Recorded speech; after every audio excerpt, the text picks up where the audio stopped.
Bonjour à tous, je suis Eddy Lukoji, L2J pour les intimes.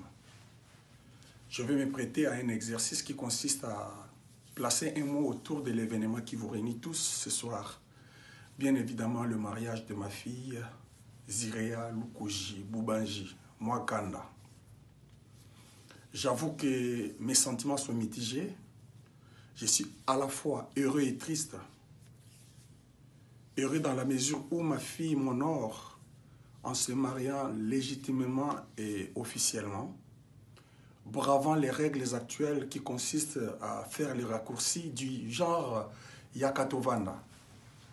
En ce XXIe siècle où l'éducation des jeunes gens, des jeunes filles est en pleine mutation, mieux en une descente aux enfers, avec l'avènement des réseaux sociaux, TikTok, Facebook, WhatsApp et tout ce qui va avec toute la marmaille des influences négatives qu'il nous impose. Voir sa fille se démarquer ne peut être qu'un motif de fierté et de joie. Je l'en remercie d'ailleurs vivement de tout mon cœur. Merci Zirea.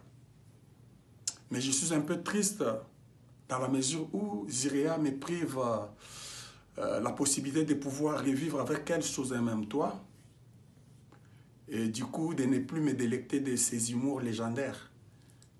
Elle a un sens d'humour poussé qui parfois vous fait lever le pied sur les tensions qui caractérisent parfois nos familles. Il balaye les stress et ça va beaucoup me manquer. Pour rappel, il va faire jour pour jour 3 ans que je me suis séparé d'avec eux avec une ferme volonté, un projet de pouvoir les réunir tous autour de moi dans les jours qui viennent. Mais là, Zirea m'a coupé l'herbe sous les pieds parce qu'il ne fera pas partie de la délégation. C'est ça ma galère, c'est ça ma misère. Toutefois, mon bonheur est plus fort que ma tristesse. Tant mieux. Je vais vous raconter 2 petites anecdotes sur Zirea avant de clore mon petit mot. Zirea est un enfant mystère. Déjà, quand vous l'observez, vous remarquerez que sur sa joue droite, elle a un signe particulier qui couvre toute la partie de sa joue droite qui s'étend vers sa bouche. Et quand elle est née, on s'est posé des questions. Pourquoi? Pourquoi ces signes? Les aînés, les sages nous ont dit, c'est un signe qui cache le mystère, un mystère. Mais lequel? Énigmatique. Et on les comprendra à la fin de mon petit mot. Zirea était un enfant, un bébé capricieux, et n'acceptait pas d'être porté par n'importe qui, sauf moi, sa maman et sa tante Mami Ngaloula. Zirea n'était pas friande à l'alimentation puérile. Elle était seulement attachée au sein de sa maman. Tout ce qui est alimentation pour enfants, elle ne s'intéressait pas, elle n'aimait pas. Alors il est arrivé un jour que sa maman devrait se rendre du côté de Maluku pour s'acheter des sacs de maïs afin de commencer un petit business. Elle est partie très tôt matin, nous la laissant, avec espoir de revenir un peu plus tôt. Mais il est arrivé 12 heures, la maman ne revenait pas. À 15 heures, l'enfant commençait à nous faire de la misère. On galérait, moi et sa tante Mamie. Finalement, vers 17 heures, on va se décider d'aller le long du boulevard Lumumba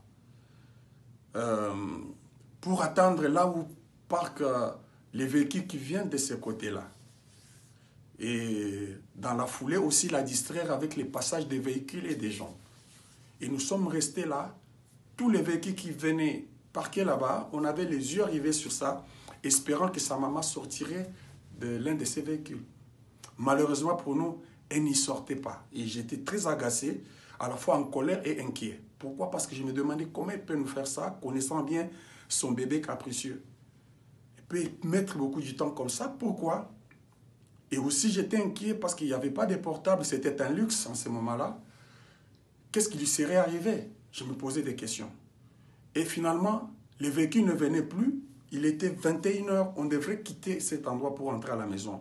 Imaginez la scène, nous avons passé nuit avec ces bébés-là qui pouvaient dormir et se réveiller avec tous les caprices possibles. On n'a pas pu dormir parce que sa maman ne reviendra que le lendemain. Et qu'est-ce qui s'était passé? Il y avait un couvre-feu en ce moment-là à cause de l'insécurité. Et ce qui faisait que les véhicules ne pouvaient ni entrer ni sortir après 15 heures. Et ils étaient déjà prêts pour sortir, mais ils ont été réquisitionnés au barrage. Là, ils ne pouvaient pas sortir. Cette petite histoire, c'est juste pour vous montrer combien les parents souffrent parfois pendant la croissance de leurs enfants. Ma deuxième anecdote, elle est tombée malade quand elle avait 6 mois. Nous sommes allés avec elle à l'hôpital, on l'a perfusée, on l'a transfusée. Après un moment d'observation, le médecin nous dira, vous pouvez aller en nous prescrivant des produits pour poursuivre ces soins à la maison. Mais chemin faisant, Zirea a fait des confusions en route et elle est morte entre mes mains. Elle a fait tous les besoins intimes. On a essayé de la ranimer tout de suite, mais ça n'a pas marché. Les signes vitaux étaient en berne. Alors, je me suis posé la question, j'étais troublé, je commençais à pleurer, ma femme pleurait également. Dois-je rentrer vite à l'hôpital?